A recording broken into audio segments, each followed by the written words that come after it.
Hi, this is Darren here from Property Prosperity. I was just out and about at a building site here, and I thought I'd just spend a few minutes to explain to you a little bit about retaining walls and who has to pay for them.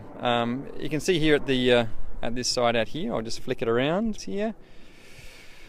So you can see it's a development site here where someone's obviously subdivided. It's in a new estate, and they've got a few slabs that have been laid. And they've built, you can see along between the two houses there, they've actually put a retaining wall going on the side there. The back of the block here, they've actually put a retaining wall along the back here. They've sort of done, two half retaining walls, I suppose. And then if you look up a little bit further, you can see the whole pile of other blocks of land up there as well. There's some retaining walls happening up there. You can see it goes off on a bit of an angle and sloping down. So what we're trying to work out is, okay, well, if we're going to have to do all these retaining walls, and who's going to pay for it, and how's it going to get paid for, and who's responsible for covering what, I suppose. So the thing to remember for retaining walls is basically who has to pay for it is the person that gets the benefit from it. So, which may seem like a hard thing to try and work out, but the benefit's going to come from, if you compare it to the natural lay of the land. So as far as you can imagine here, this block now is flat, and houses always have to be built on a flat block, or unless it's split level, which means it can go up on different angles and stuff, but generally houses are built on a flat block. So if they're going to be built on a flat block, then how are we going to get it, how are we going to make it flat? So in this example here, you can see to make it this block next to the block next door, is 2 sleepers high to get the block flat, to try and get it to the block at the back there. You can see they've actually had to put 2 retaining walls in there.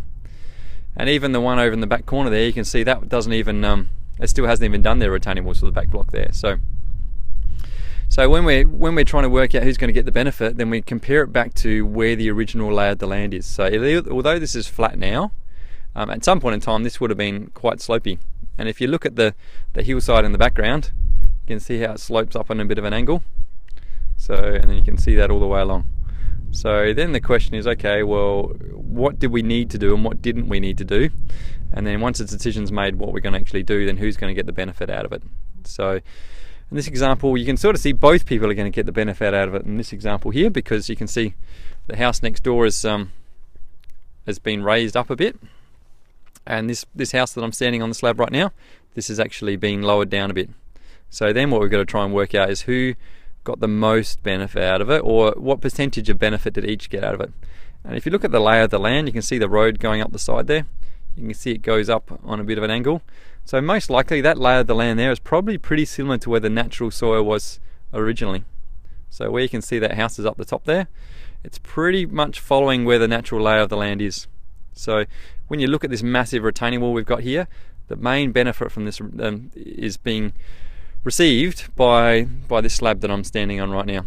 So that means then you've got to apportion who's going to get how much benefit is for each one. You can see at the front of the house here, the front of the house is almost in line with where the street is.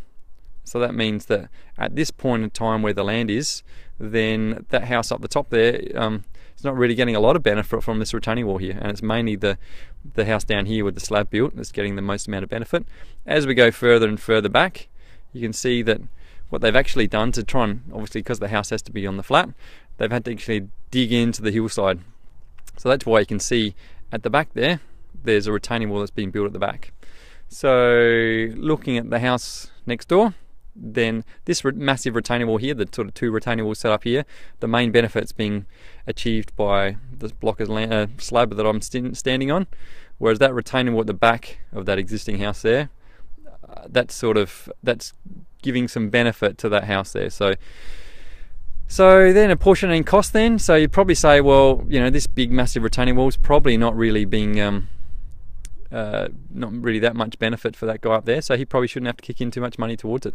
Whereas the retaining wall at the back there, he's getting some benefit out of that, so he should put some money towards it. But then if you look at the house behind there, behind the fence, he's getting some benefit back there. So that means that maybe they should apportion some of the benefit for that retaining wall to that existing house there, as well as the existing house at the back there. So then it's another of an argument of how much benefit everyone's getting, and it might be 1/3 or 2/3 or 50% or whatever it happens to be. So then it's just a matter of working out who's getting that benefit there. So you can see, and the reason why this is really important too is you know, this guy is probably one of the first guys to build around this area, so that's why he would have, you know, really been focused on what's the best option for him. But you can see this house at the back there, they've done retaining walls here, and you've seen it goes down a bit of an angle, whereas that block of land just there at the moment, that's got that hasn't done his retaining wall. So really he's going to have to build another retaining wall to try and retain up to the level he needs to get to. So yeah, that's probably why it's really important, if you are considering buying a block of land, that you come in as quickly as you can and try and work out who your neighbours are. Try and take a bit of an estimate of what you think you're going to need for retaining walls, because the more you can try and work in the neighbours, the more you can try and make sure that retaining walls are built to what you require, and obviously then you can try and split the cost with each other. So yeah, hopefully that explains it a little bit. So basically, if you're trying to work out who has to pay for retaining walls, then you know, whoever gets the benefit. So hopefully that makes sense to everybody. Thanks for joining. Thanks Andrew Crosby for joining my little Facebook Live session. And yeah, if anyone's got any questions, then I'm happy to help out. If you've got any questions about retaining walls, or you've got a situation where you're not really sure how it all works, and you've got a discussion you're having with someone at the moment, exclude my sunglasses. So sorry guys about the sunglasses, it's just a bit sunny out here today. So yeah, and if hopefully it's been useful for you. If you found it useful, I'd really appreciate it if you click on the like button. If you know someone that might find it useful, or they're having some issues with retaining walls or building, then maybe if you click the share button, then maybe you'll find it helpful for your friends or family members too. So unless you've got any other questions, I will leave it there, and yeah, look forward to talking again soon. Bye guys.